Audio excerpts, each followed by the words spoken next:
두 번째는 저희 서강대 홍대식 교수님께서 온라인 플랫폼 법제 개선 방안을 다시 발표해 주시겠습니다. 사회는 충북대학교 이동호 교수님 봐주시겠고요. 그다음에 토론은 부산대 김희수 교수님과 쿠팡의 이재걸 변호사님이 수고해 주시겠습니다. 예, 저는 이제 마이크를 우리 저희 이동호 교수님께 넘기도록 하겠습니다. 교수님, 죄송하지만 시간은 좀 간곡히 부탁을 올리겠습니다. 예, 안녕하십니까. 저는 충북대학교에서 근무하는 이동원입니다. 오늘 이제 홍대식 교수님께서 아주 훌륭한 논문을 발표를 해주시겠습니다. 이 최고의 전문가라고 다 인정하고 있는 분이시기 때문에 25분 이내로 20분도 좋고 아주 핵심만 그래서 이 온라인 플랫폼 법제 개선 방향에 대해서 경쟁 및 공정거래 법제를 중심으로라고 하는 이제 주제로 발표를 해주시겠습니다. 그리고 토론은 부산대 김인수 교수님께서 맡아주시고 또 쿠팡의 이재월 변호사님께서 맡아주시겠습니다. 아무래도 그래도 인사 한번 드리고 시작하겠습니다. 그러면 25분 이내로. 예, 안녕하십니까. 예, 소개받은 서강대학교 법학전문대학 홍대식 교수입니다. 수혜를 좀 말하고 싶지 않은데 시간이 부족해서 일단 이 우리나라 대표적인 상사법 학회인 상사법 분야의 대표적인 학회인 상사법 학회의 발표자로 추천을 받아서 대단히 영광을 생각합니다. 제가 학교에 처음 가게 된 게 2006년도인데 로스쿨 생기기 전이어서 또 서강대학교가 좀 규모가 작은 학교에서 제가 상사법 전공을 안 했지만 또 상법 강의도 좀 학부학위를 하게 됐던 기회가 있어서 좀 배우려고 상사법 학회를 좀 그 당시 좀 치르했었습니다. 근데 로스쿨 생기고는 제 원래 전공인 경제법에 주력하다 보니까 상사법 학회 활동을 잘 못했는데 오늘 이렇게 이런 좀 더 관심을 갖고 활동하도록 하겠습니다. 예, 제가 이제 그 경제법이기 때문에 이제 온라인 플랫폼 법제 개선 방향이라는 논제를 받았는데 상법 분야에서 이 온라인 플랫폼의 그 변화를 어떻게 반영할지에 대해서 사실은 스터디가 되어 있지 않고요. 그러다 보니까 이제 경쟁법 그리고 공정거래법을 위주로 좀 보겠습니다.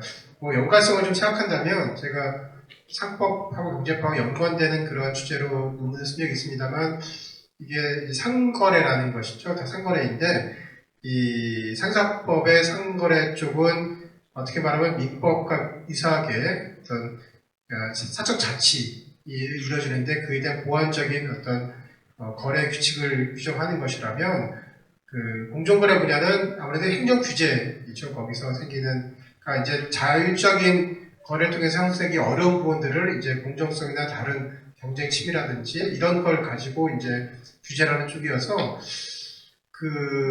저는 그렇게 생각합니다. 이게 자율적인 어떤 룰이 형성되도록 좀 기다려줘야 되는데 좀 사회적 문제가 생기면 규제가 좀 앞서는 경향이 있습니다. 온라인 플랫폼도 사실 그런 현상이 보여지고 있거든요. 그래서 그런 점에 대한 문제의식을 갖고 좀 접근을 하고 있습니다. 먼저 제 원고를 위주로 설명드리겠습니다. 벌써 시간이 몇 분 썼네요. 예, 분량이 좀 있는데 간단하게 말씀드리겠습니다. 서론에서 설명드리고자 하는 것은 온라인 플랫폼 분야가 이제 되게 대중화됐습니다. 이론가들이 많이 얘기해왔고 사람들이 좀 느끼고 있었지만 코로나 시대에 어떻게 말하면 온라인 플랫폼 산업의 급성장을 가져온 그러니까 기대 이상으로 많이 성장했거든요. 오히려 요새 이제 약간 금융 위기 징후가 보이면서 이 성장이 너무 지난 성장했기 때문에 약간 조정이 보고 있고 온라인 플랫폼 쪽은 사실은 독특한 게 아무리 규모가 크고 그래도 돈 버는 데가 별로 없어요. 그러니까 다른 제조업은 분명한 사업 모델을 갖고 이게 상품 팔아서 수익 올릴 걸 전제로 해서 비즈니스를 하는데 여기는 일단 사람들을 많이 끌어들여야 되는 네트워크 이펙트를 해야지만 그 다음 단계로 갈 수 있으니까 막 공짜로 주고 막 퍼주고 하면서 막 규모를 키우거든요. 그러니까 쿠팡 그런 사람이 계시는데 쿠팡은 흑자를 내는 게 목적이겠지만 공적으로 당장은 적자를 줄이는 게 목적이신 것 같고 근데 이제 그만큼 또 수익을 낼 수 있는 그런 분야를 찾고 거기서 수익을 내도록 하기 위해서는 어쨌든지 간에 규모를 키워야 되거든요. 이제 이런 경쟁 그러다 보니까 자연스럽게 자본시장하고 결합이 상당히 중요한 분야입니다. 그런 것에 대해서 이론적으로 많이 논의가 됐는데, 이제 사람들이 많이 알게 됐는데, 이게 그 국제적으로 근데 그렇게 규모를 갖고 있고 또 확장할 수 있는 플랫폼이 몇 개 없는 거예요. 예, 가팜이라고 하는 5개 정도 미국 기업들이죠. 근데 이제 다 미국 기업들이고 이유는 그만한 걸 갖지 못했고, 그러니까 서로 이해관계가 분명합니다. 이유는 그 가팜을 규제하는데 아무런 부담이 없는 거죠. 예. 그렇게 하는 것은 결국 이유가 강점이 있는 것은 제조업이고, 제조업도 결국 디지털 전환을 통해서 플랫폼화되는 과정에서 어쨌든지 미국 기업들이 거기까지 진출하는 것을 좀 억제를 하면서 자체 근육을 키우려는 그런 전체적 목적이 있는 것이고요. 사실은 이제 우리 이론가들은 그런 사업적 목적은 되게 정치적인 거니까 그런 것보다는 논리적으로 풀려고 하는데, 그런 배경이 있는 건 어쩔 수 없는 것 같습니다. 우리나라는 근데 이제 독특하게 이유도 갖고 있지 않은 국내의 어떤 경제 플랫폼을 갖고 있다는 것이 규제 영역에서 상당히 중요하면서도 참 그러니까 어떤 식의 규제를 운영할 것인지에 대해서 모델을 참 찾기가 어려워. 예, 그러니까 미국에서 들어온 이론과 유럽에서 들어온 이론이 공존하고 있는 그런 좀 아주 독특한 상황을 볼 수가 있습니다. 그래서 저는 이제 이 문제 접근하기 위해서 이제 133페이지 아래에서 그런 말씀 드렸는데요. 이런 현상이 다 공통적이지만 이러한 플랫폼에서 등장과 발전에 대해서 경쟁 및 공정거래 법제에 미친 영향은 각국의 시장 및 경제 여건과 법제 상황에 따라 다르게 나타날 수 있다. 이것에 대한 어떤 인식이 필요하다. 그러니까 법제적 대응도 이래 보해서 다르게 느낄 수 있다. 그러니까 미국에서 하니까 이렇게 따라하자. 미국에서 하니까 따라하자는 건 되게 나이브한 접근이라는 겁니다. 예. 참고를 하되 우리 잘 인식해야 된다는 것이고요. 그래서 한국의 시장 여건 및 경쟁 상황에 대한 인식과 온라인 플랫폼의 특성과 국내 법제의 차이에 대한 인식을 기초해서 한국에서의 온라인 플랫폼 법제 개선을 위해서 무엇에 유의해야 될 것인가, 그리고 그러면 어떻게 개선해야 될 것인가 하는 것을 좀 논해보고자 합니다. 예, 시간 절약을 위해서 사실 로마자 2번은 전반적인 어떤 배경에 대한 이해를 설명한 것인데 이 부분을 간단히 하겠습니다. 그 온라인 플랫폼에 대해서 사실은 우리가 이거를 온라인 플랫폼 하는데 이게 우리 세상에 가까이 온 것은 알고 보면 10여 년밖에 되지 않습니다. 제가 여기서 그 전사로서 마이크로소프트 사건 말씀을 드렸는데, 마이크로소프트는 그 온전한 플랫폼 기업이라고 보기는 좀 어려웠어요. 그러니까 이제 일단 온라인에서 활동하는 것이 아니고 기본적으로 이제 PC지 않습니까? PC에서의 OS를 기본으로 한 것이고, 수익 모델은 사실 OS를 팔고, 또 OS를 기반으로 한, 이제 소프트웨어를 팔고, 이런 것이 사업 모델이었거든요. 그러니까 요즘의 온라인 플랫폼들은 다 소비자들한테 어떤 혜택을 줘가지고, 그쪽에서 모아서, 이제 다른 쪽에, 비즈니스 쪽에서 수익을 찾는 그런 식으로 가는데, 마이크로소프트는 반대예요. 예. 개발자들을 끌어들여가지고 소비자한테 돈 버는 모델이었거든요. 완전히 모델이 달랐고, 하지만 이제 그런 마이크로소프트에 대해서 EU와 우리나라가 이제 규제를 하면서 규제 당국에서 이쪽 분야에 관심을 갖게 된 큰 계기가 되었습니다. 그런데 이제 이것이 온라인 플랫폼으로 확산된 것은 이제 이런 전문가들 눈을 보면 성공 모델이 이 아마존이 처음이라고 많이 얘기를 해요. 그러니까 닷컴 버블 때는 많은 기업들이 나왔지만 사실 다 망하고 살아남은 기업들이 결국 지금의 가팜이 됐는데, 구글만 해도 정말 돈 번 지는 얼마 안 되거든요. 그 뒤에서 잠깐 언급했습니다만, 구글이 결국 검색의 세계적인 기업이 됐지만, 검색 1위 기업은 그중에 알타비스타라든지 뭐 이런 데가 있었거든요. 근데 알타비스타든 야후 이런 데들이 결국 실패한 것은 섣부른 수익을 추구했기 때문에 그렇습니다. 근데 구글은 계속 적자를 보면서도 품질 개선에 노력을 했고, 그러다 보니까 1위가 되고, 근데 아주 정말 우연한 기회에 광고에서 수익원을 발굴하고, 근데 그것은 수익을 발굴한 것은 그만한 규모가 됐기 때문에 그렇거든요. 아마존도 전자상거래 오래 했지만 전자상거래 돈 번 게 아니라 전자상거래를 위해서 구축했던 그런 클라우드, 이것을 이제 공간이 남으니까 빌려줬는데 이것이 도움이 된다 싶어서 그걸 키웠고 거기에 AWS가 아닌 수익원이거든요. 그러니까 다 이런 식입니다. 그러니까 뭐 지금 우리나라 쿠팡이라든지 뭐 분야고는 좀 다르지만 이런 기업들이 계속 이제 규모를 키우지만 정말 거기서 어떤 데 대박을 날지는 사실 쿠팡에서 잘 모르실 거예요. 네. 알고 계시면 다행인데 계속 모색을 하고 있는 그런 단계인데요. 그렇습니다. 아마존이 이베이가 먼저 있을 때 아마존 1위가 됐거든요. 결국 그 품질 그리고 그 전에 없던 인터페이스 혁신 이런 것을 통해서 규모를 키우고 수익을 나중에 찾는 그러니까 이런 형태의 플랫폼 기업들을 규율하는데 기존에 우리가 익숙한 사업 모델을 갖고 있는 기업들에서 형성된 틀 가지고 하면 삐그덕 거리는 거죠. 저는 이제 그렇게 생각하는데요. 예, 그런 얘기를 좀 드린 거고요. 예, 그래서 아무튼 그 유지는 플랫폼은 사업 모델이다. 그리고 이 사업 모델은 근데 기존에 우리가 알고 있는 제조업 사업 모델처럼 정형화된 것이 아니고 계속 변한다. 새로운 것이 나온다. 그러니까 그런 규제라는 것은 현재 우리가 보이는 사업 모델을 대상으로 하는데 그렇게 규제가 확 고착되는 순간 벌써 그 사업 모델 간의 경쟁이 일어나는 플랫폼 사이에도 그 규제가 미칠 영향은 다르게 나타날 수가 있고 오히려 사업이나 경제에 왜곡이 될 수도 있는 게 사실 현실이다. 라는 말씀을 드리고 싶은 것이고요. 어쨌든 근데 저기 138페이지에서 국내외 온라인 플랫폼 규제 움직임하는 것은 현상이 근데 이런 위험성에 대해 많이 얘기하고 있고 많은 논의가 있음에도 불구하고 현실적으로 그 경쟁력의 차이가 있기 때문에 그 어떤 주리스딕션마다 이에 대한 어떤 규제 움직임이 다르게 나타나고 있는 것을 보여주는 것인데 EU 같은 경우에는 이제 그 EU의 특히 변수가 영국의 브렉시트가 변수입니다. 경제법 영역에서는 왜냐하면 경제법은 EU 전역에서 공통적으로 적용이 됐는데 영국이 빠져나왔거든요. 그리고 영국이 상대적으로 EU 내에서는 비교적 좀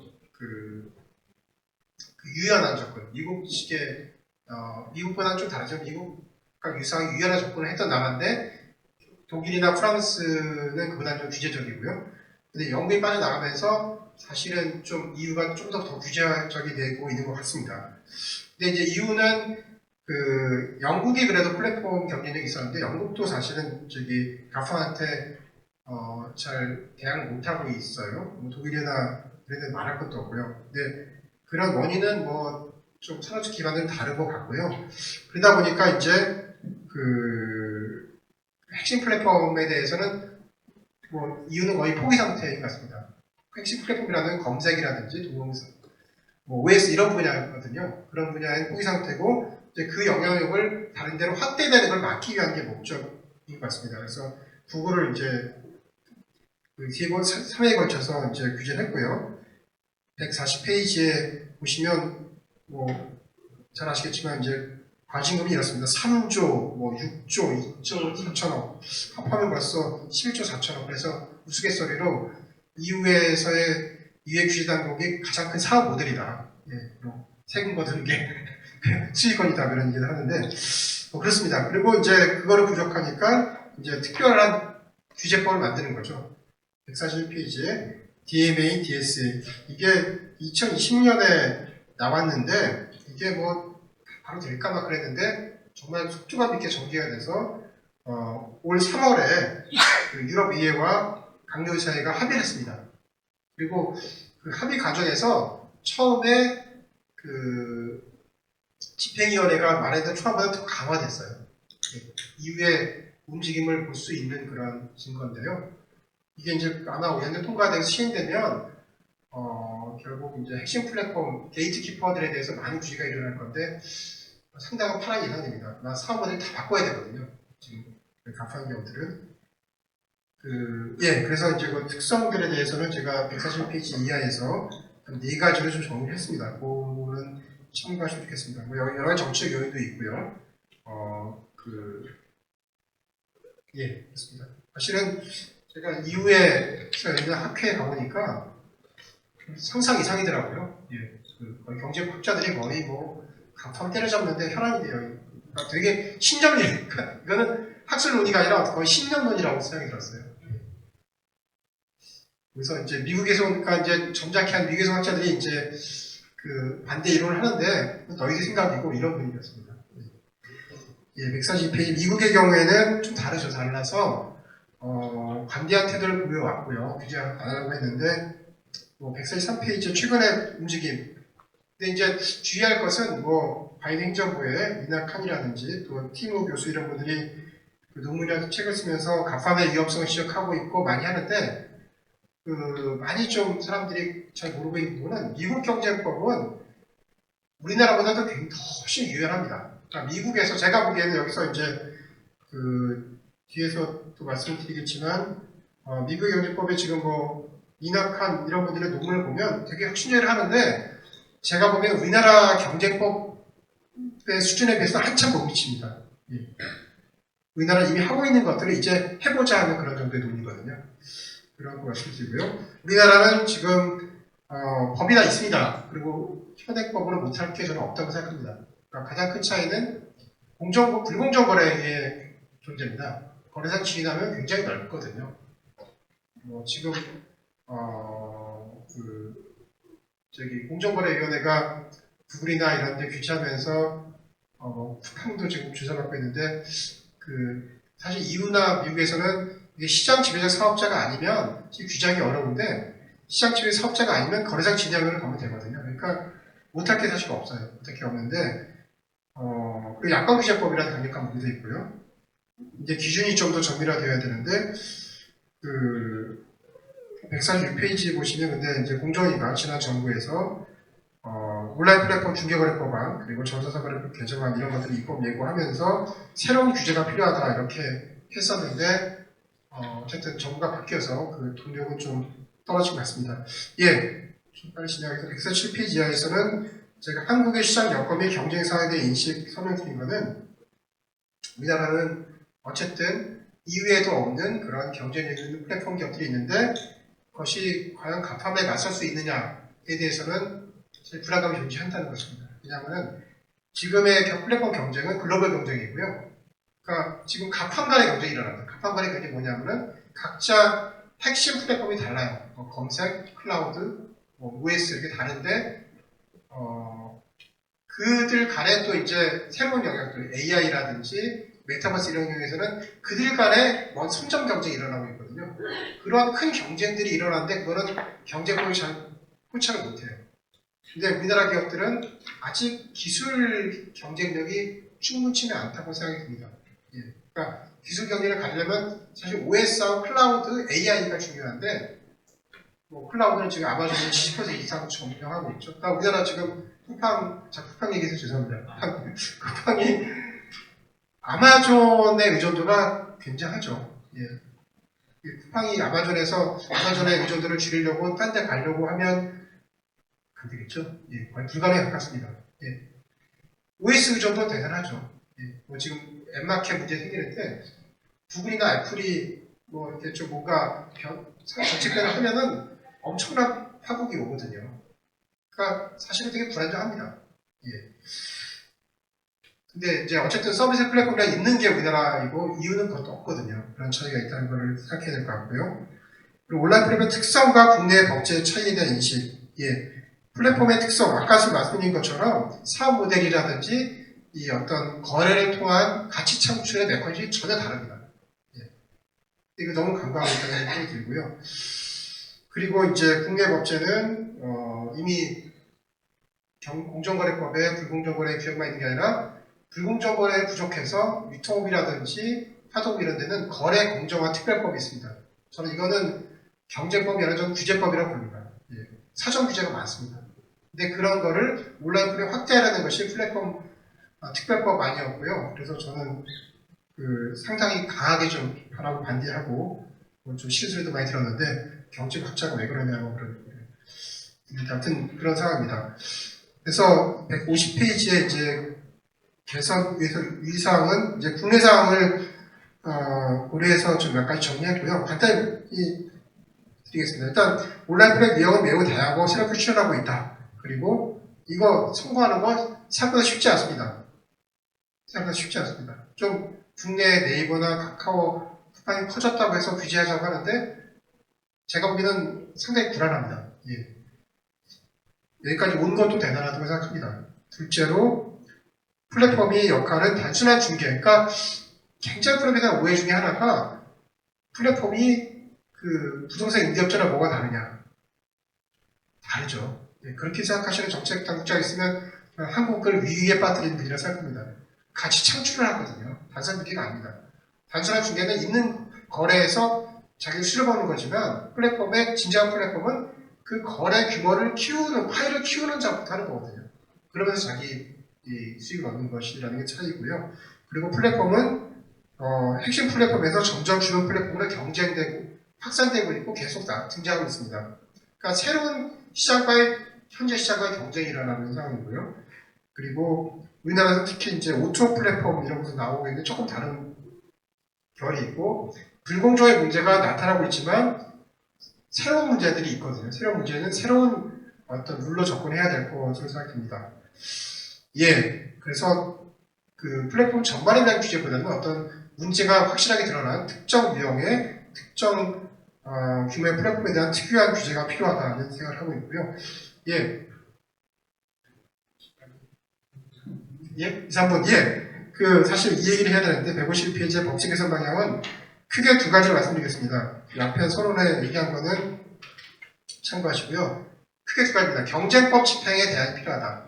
경쟁 집행은 현재 경쟁법을 틀을 유지하면서도 뭔가 분석 틀이 바뀌어야 된다는 것이고요. 그리고 구제 수단이 달라져야 된다는 것입니다. 분석 틀의 개선은 이 새로운 사업 모델이나 새로운 경쟁 양상에 맞는 어떤 분석 틀을 가져야 된다는 것인데, 그 가장 기본적으로 말씀드리면 이후에서는 완전히 기존까지 안 된다고 하지만 크게 경쟁법 분석 틀을 얘기할 때 그 이제 소비자 후생 중심의 그 소비자 후생 기준이 있고 또 이제 유효 경쟁 기준이 있거든요. 우리나라는 두 가지를 다 갖고 있습니다. 저는 개인적으로 유효 경쟁 기준이 이유의 방식이고 그 경쟁 과정을 기준으로 한 거예요. 그러니까 경쟁 압력의 감소를 보는 것인데 미국은 이제 여기로 가자는 겁니다. 그러니까 경쟁 과정을 중심으로 하는 유효 경쟁 기준을 우리가 좀 가보자 하는 거고요. 우리나라는 그보다 약한 기준을 쓰고 있습니다. 예. 그러니까 저는 이제 소비자 후생 기준이 사실은 유주가 돼야 되는데 좀 한계라고 한다면 너무 가격이나 물량 분석 위주 접근이었다면 좀 비가격적인 기준인 뭐 혁신, 선택 가능성, 품질 이런 것에 대해서 좀 정치한 기준을 만들어서 수정된 소비자 후생 기준을 정립을 하고 거기다가 유효 경쟁 기준을 조금 보완하는 방식으로 하는 것가 충분하지 않을까. 근데 그걸 제대로 해보지도 않고 새로운 기준을 만든다고 해서 섣부른 접근이다라는 것이고요. 그리고 구제수도 좀 달라져야 된다는 거, 155페이지에. 기존에, 그러니까 위협하다고 한다고 해서 어떻게 그걸 고칠 것인지에 대해서 답이 없거든요. 그러니까 그 요즘 나오는 얘기는 플랫폼이 결국 계속 변화하니까 의사결정 과정에 정부가 좀 관여를 한다든지 좀 문제가 있는 기업이라면 그리고 상호 운영성 의무를 부과하는 것들, 특정한 어떤 요소에 대해서 그 정도가 아마 개선될 수 있는 거죠. 근데 이제 브레이크업 하자, 이거는 좀 지나친 거죠. 예. 그리고 이제 집행 방식은 공정거래 쪽에서는 자유규제를 우선해야 된다. 자유규제 핵심은, 그러니까 공정위가 하는 것은 자유규제가 아닙니다. 공정위는 사실은 모든 룰을 다 정부가 고시로, 어떤 고시로 다 만든, 이거 하지 마라, 이거 해라, 해가지고 지키게 하는 게 방식인데, 그건 자유규제가 아니죠. 그러니까 뭔가 문제가 있는 부분을 해서 사업자가 거기에 사업 모델에 맞게 하지만 이해관계자들의 이익을 반영할 수 있는 규범을 갖고 오면 정부가 그거를 어느 정도 스크린해서 승인해주고 그대로 할 수 있게 해주고 그에 대해서 이제 잘 되면 베네핏을 주고 이게 자유규제거든요. 근데 자유규제에 대한 이해가 달라요. 예. 그러니까 지금 뭐 정부가 자유규제 하는 거로 가고 있지만 뭐 저도 좀 참여하고 있습니다만 자유규제라고 말하면서 동상이몽하는 것부터 컨센서스가 이루어져야 될 것으로 생각합니다. 예, 죄송합니다. 발표 마치겠습니다. 네, 감사합니다. 아주 이 주옥 같은 그 인사 저는 읽어봤는데, 근데 시간을 제가 너무 표시해드리니까, 아주, 좀 아쉽습니다. 좋은 말씀을 너무 많이 들었는데, 여기, 계신 분들이, 이 경쟁법 하시는 분들이 사실 많지 않은 것 같아서 제가 1분만 걸쳐서 정리해드리면, 이제 발표하신 건 이런 겁니다. 첫 번째는, 유럽은 플랫폼 없다. 별 볼 일 없다.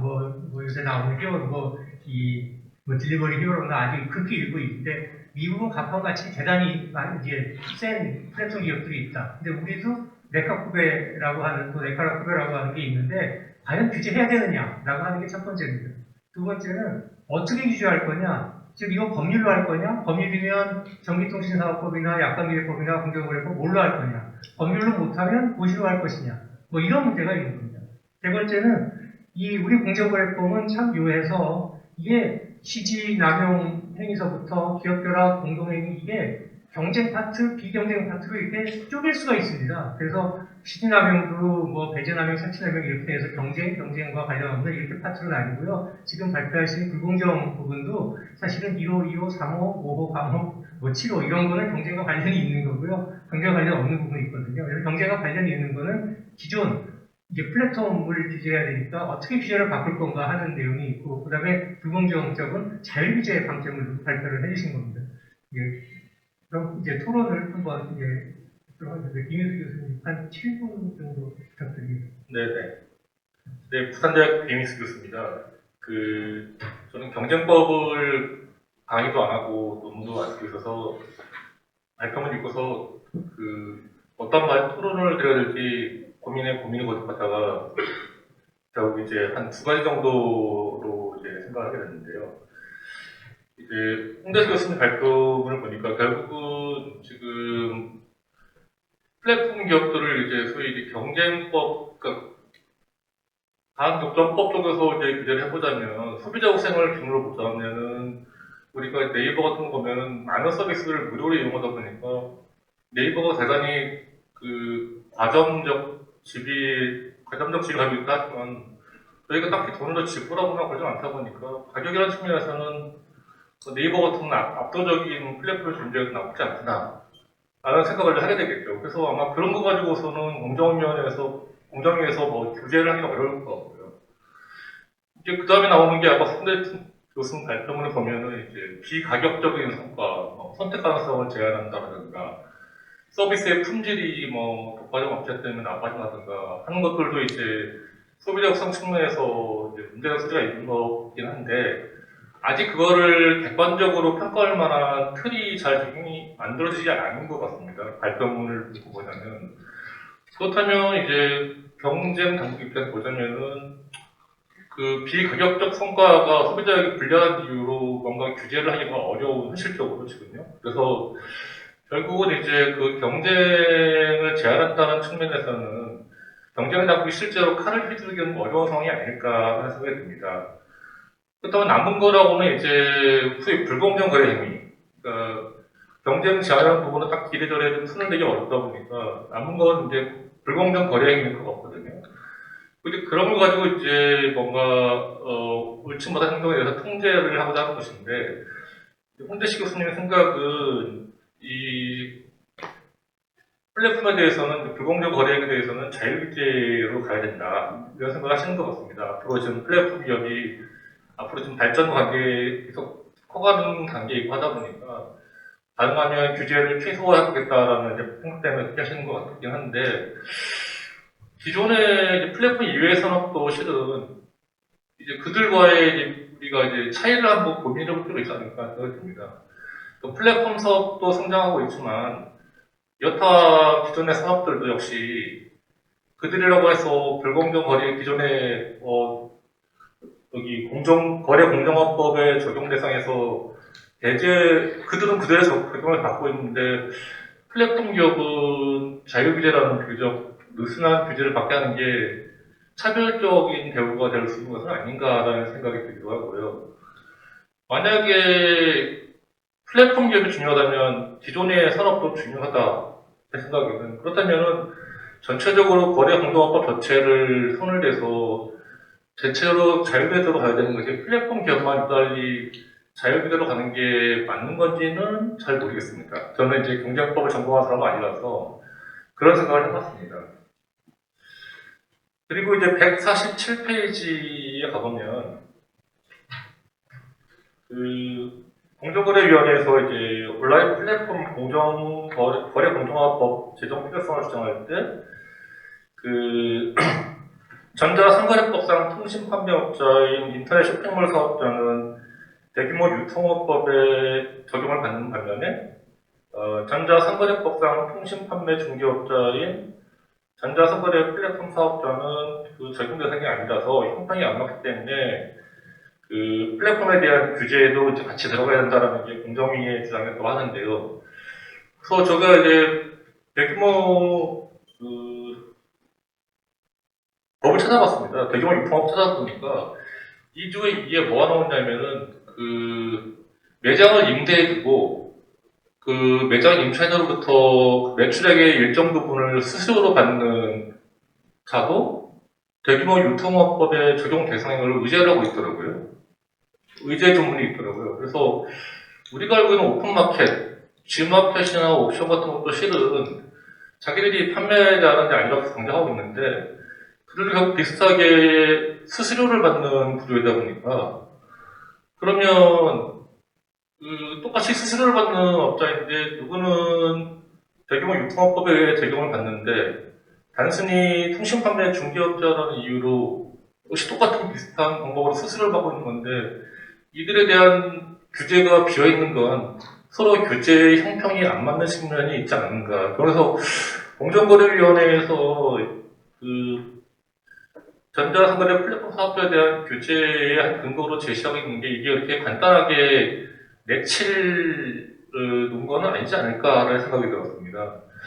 그리고 어떤 생각 들었냐면은 쿠팡 같은 경우에는 전자상거래 제가 알기로는 통신판매 중개업자인 것보다는 통신판매업자의 경우가 많은 것 같은데 같은 온라인 업체지만 통신판매 업체를 가지고 있는 경우에는 대규모 유통업도 적용을 받을 것이고 단순히 중개업체에 불과할 때는 대규모 유통업적을 받지 않는다는 건데 그러면 같은 플랫폼 업체끼리에서도 이게 차별적인 규제를 받게 되는 거라서 둘 다 없애든지 둘 다 받든지 해야 되는 것이 아닐까라는 생각이 들었습니다.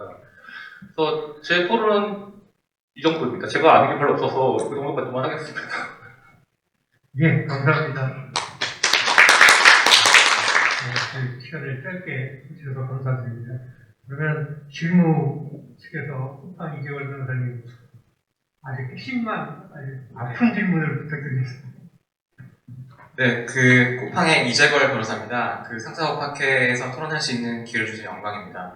그 홍 교수님, 이 교수님, 김 교수님께서 워낙 말씀을 잘 해주셔가지고 저는 그 몇 가지만 좀 첨언을 드리겠습니다. 일단 그 미국 반독점 법안이 발의되었다라고 하면서 많은 언론이나 공정위에서 우리나라도 이런 법률, 그 온라인 플랫폼 공정화에 관한 법률을 도입해야 된다는 의견이 많이 있었는데요. 저희 쿠팡이 미국 상장 회사이다 보니까 이제 미국의 입법 동향에 대해서도 계속 저희가 업데이트를 받게 됩니다.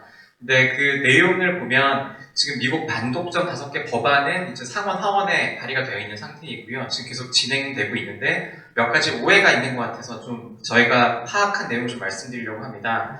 먼저 이제 국내에서 얘기하는 것 중에 미국에서 발의된 법안을 보면 알고리즘에 대해서도 이미 다 규제를 하고 있기 때문에 우리나라에서도 플랫폼에 대해서 알고리즘 규제를 해야 된다라는 얘기가 있습니다. 그런데 사실 확인해보면 반독점 5개 법안에는 알고리즘에 대한 내용이 전혀 없습니다. 알고리즘에 대한 내용은 그 필터 버블 트랜스퍼런시 액트라고 해서 그 뭐 페이스북이나 트위터에서 한참 정치적 발언들이 문제되고 그것들이 알고리즘에 따라서 계속해서 극단적인 정치적 발언들이 한 개인에게 노출되는 것들을 막기 위한 뭔가 이제 선언적인 법률을 누가 발의를 한 것인데요. 거기서만 이제 알고리즘에 대한 논의가 있었고 이 법률은 사실 실질적으로 법으로 제정될 가능성은 아예 없는 그러니까 이제 선언적으로 한번 제안한 법이라고 생각하시면 될 것 같습니다. 그래서 알고리즘에 관한 내용은 전혀 없다고 이해하시면 될 것 같고요. 그 다음에 이제 반독점 5개 법안에 대해서도 저희가 지금 파악하는 바로는 지금 통과될 가능성이 매우 낮은 상태입니다. 이 몇 가지 이유가 있는데 작년에 하원하고 상원에서 이제 법제사법위원회 이제 진행 좀 된 다음에 그 외에 아무런 진행이 지금 없는 상태입니다. 그리고 지금 미국에서 11월에 중간선거가 있어서 상원, 하원에서 모두 선거가 있는데요. 이런 중간선거가 있는 경우에는 이런 입법 절차가 중단됩니다. 그래서 11월에 지금 선거가 있기 때문에 8월 정도부터는 입법 절차가 거의 중단이 될 예정이라서 지금 이 법안이 통과되려면 지금 거의 7월 한 달 동안 모든 게 진행되어야 되는 상황인데 그렇게 진행되기에는 아직 너무 초기 단계에 머무르고 있어서 지금 진행이 좀 쉽지 않은 상황입니다. 그래서 조금 더 구체적으로 보면 미국 언론에서도 뭐 CNBC나 더힐 같은 이 언론에서도 가능성이 높지 않다라고 지금 계속 보도를 하고 있는 상황이고요. 몇 가지 이유로는 처음에 이 법안이 발의되었을 때는 공화당과 민주당이 몇몇 의원들이 같이 발의를 했었습니다. 근데 발의를 한 뒤에 민주당 의원들의 상당수가 지지를 좀 철회하기 시작했습니다. 그 몇 이유가 특히 민주당 의원들 중에 캘리포니아의 지역구를 가지고 있는 의원들은 캘리포니아라는 주 자체가 이런 갑방, 이런 플랫폼 기업들의 주된 주들이기 때문에 그 자기 주에 있는 회사들에 대한 지나친 규제에 대해서 좀 지지를 철회하고 있는 상황이고요. 다음으로 공화당에서도 지지했다는 의원들이 있는데 이제 공화당의 원내대표가 공식적으로 이거에 대해서 반대한다는 발언을 지금 했습니다. 그러다 보니까 이제 공화당의 원내대표의 의견에 따라서 대부분의 공화당 의원들도 이거 찬성하기가 좀 어려워진 상황이고요. 그래서 이러한 상황에 따라서 중간 선거도 있는 상황에서 지금 이게 통과될 가능성이 굉장히 낮다라는 의견이 많이 있는 상태이고, 실제로 이제 바이든 대통령이 지금 국정연설을 하면서 가장 중요하게 빠르게 통과되어야 한다는 법안을 보더라도, 그리고 지금 가장 관심 있는 내용들도 첫 번째가 낙태, 그리고 두 번째는 인플레이션, 그 다음에 그 총기 규제, 요것들에 거의 총력을 다하고 있는 상황입니다. 그러다 보니까 이런 공정거래법을 특히 개정하는 중대한 법안에 대해서 바이든 대통령도 전혀 지금 언급을 하지 않고 있는 상황이라서 지금 이 법안이 통과될 동력은 거의 이뤘다라고 지금 많이 보도되고 있습니다. 그 다음으로 말씀드릴 사항은 이 제한된 법률, 미국의 반독점 이 법안 내용을 보더라도 이 반독점 법안이 규제하려고 있는 대상은 굉장히 한정적입니다. 기준이 상당히 높은데요. 이 월간 활성 사용자가 5천만 명, 그러니까 거의 우리나라 인구 정도 되는 사업자가 이어야 되고, 거기다가 엔드 조건으로 연간 매출이나 시가총액이 5,500억 달러가 돼야 된다. 이게 하나로 지금 따지면 대략 한 700조 정도 됩니다.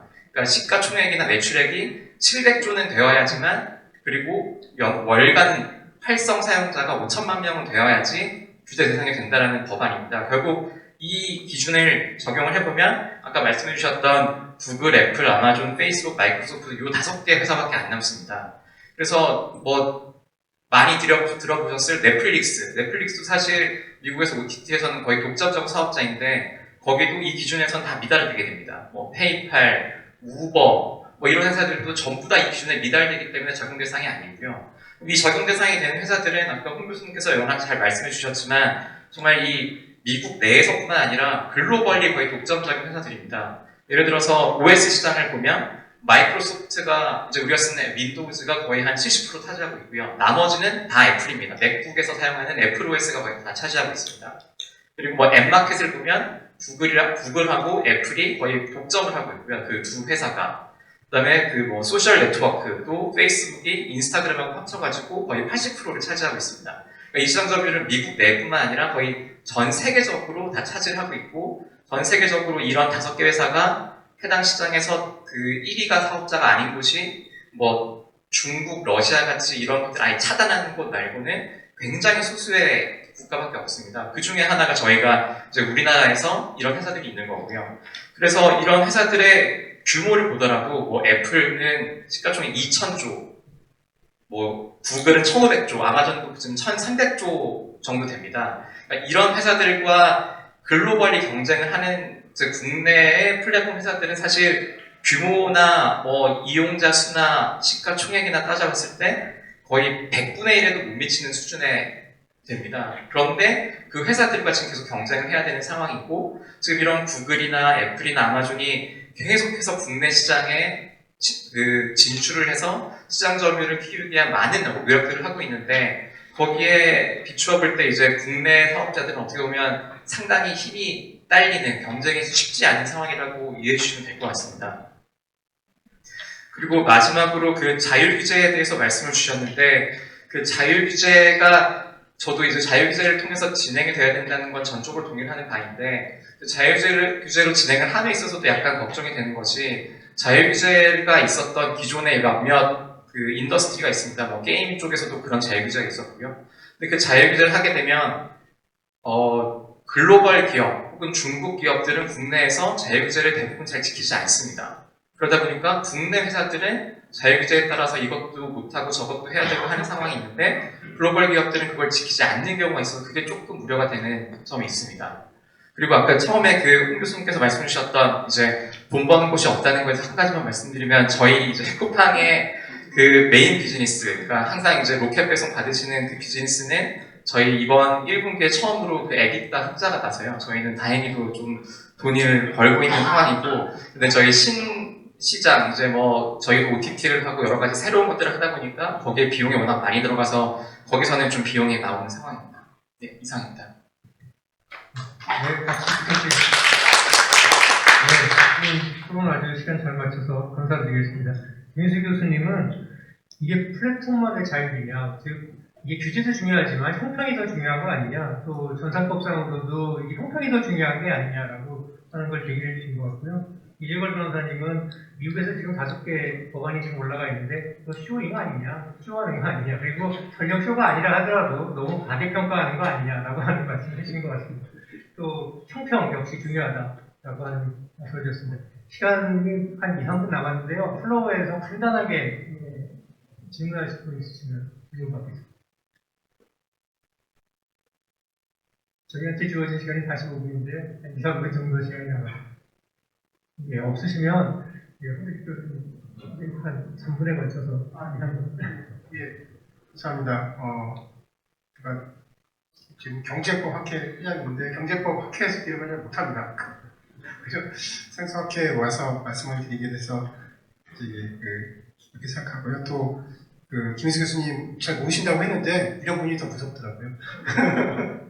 정보를 더 치르시는 질문을 해주셔서 감사드리고요. 맞습니다. 그냥 표만 놓고 보면 왜 플랫폼 특별 취급하냐 이렇게 되는데 참 저 답답한 것이 이제 그러면 기존의 규제가 그러면 정말 필요하고 합리적인 규제냐 이제 그 얘기는 안 하거든요. 그러니까 뭐 이건 저희 학자도 잘못한 것인데 거래 공정화 특별법이 맨 처음 나온 게 하도급법인데 사실 하도급법을 한시법으로 시작한 겁니다. 워낙 하도급 분야에 어떤 소위 말하는 이 대기업들의 행보가 심하기 때문에 그거를 좀 제어해보자 해서 만든 거고 사실 그런 식의 특별법은 미국에서도 만듭니다. 하지만 미국은 그런 거 만들 때 분명히 목적 달성하면 폐지가 되거나 완화되는데 우리나라 한번 만들어진 법은 절대 안 없어지고 점점 강화됩니다. 그게 여기까지 왔어요. 예.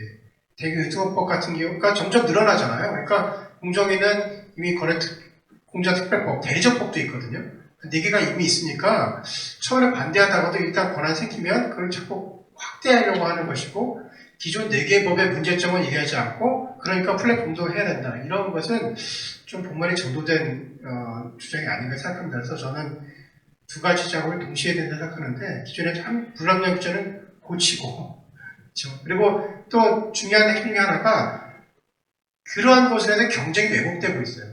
예, 그러니까 인터넷 쇼핑몰들 물론 이제 인터넷 쇼핑몰 대표적인 것들이 신세계나 롯데거든요. 근데 쿠팡도 사실은 저는 로켓 배송하고 하면서 사실 판매량이 많이 늘어났다고 생각이 들어요. 근데 그러니까 사실은 쿠팡 같은 기업들이 새로운 어떤 비즈니스라든지 서비스를 하려고 해도 그게 기존 규제에 맞춰서 해야 되는 굉장히 큰 제약이죠. 예, 막 달려야 되는데 달린 사람한테 지금 모래주머니 채우고 뭐도 이거 채우고 이거 다 하고 해야 돼 그러면 갑옷 채우고 원래 했던 대로 못 달리잖아요. 그래도 불구하고 달려야 되는 상황이거든요. 근데 그 얘기는 안 하는 거죠. 그래서 사실은 기존의 규제에 잘못된 부분들을 사실은 고쳐 나가면서 가야 되는 것이고 궁극적으로는 그러니까 이게 여기가 좀 잘못됐다고 해서 그걸 여기를 깎고 해야지 여기 높으니까 너희도 높여 이렇게 하는 거는 좀 문제가 있는 접근을 생각하고요. 근데 분명히 그런 부분이 있습니다. 예, 그런 부분이 있고요.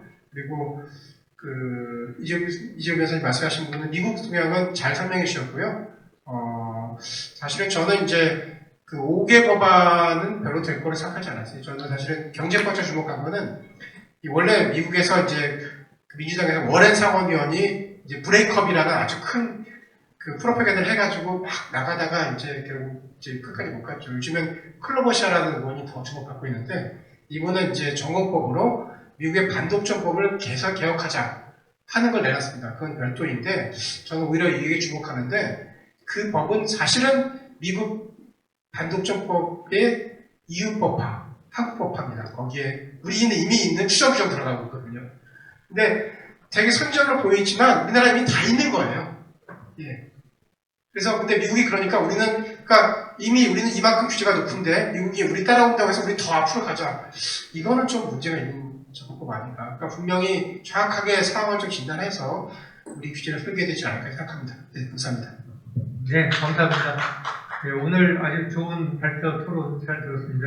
우리 홍대식 교수님 발표 잘 들었고요. 또 김인수 교수님, 이재걸 변호사님 큰 박수 좀 부탁드리겠습니다. 감사합니다.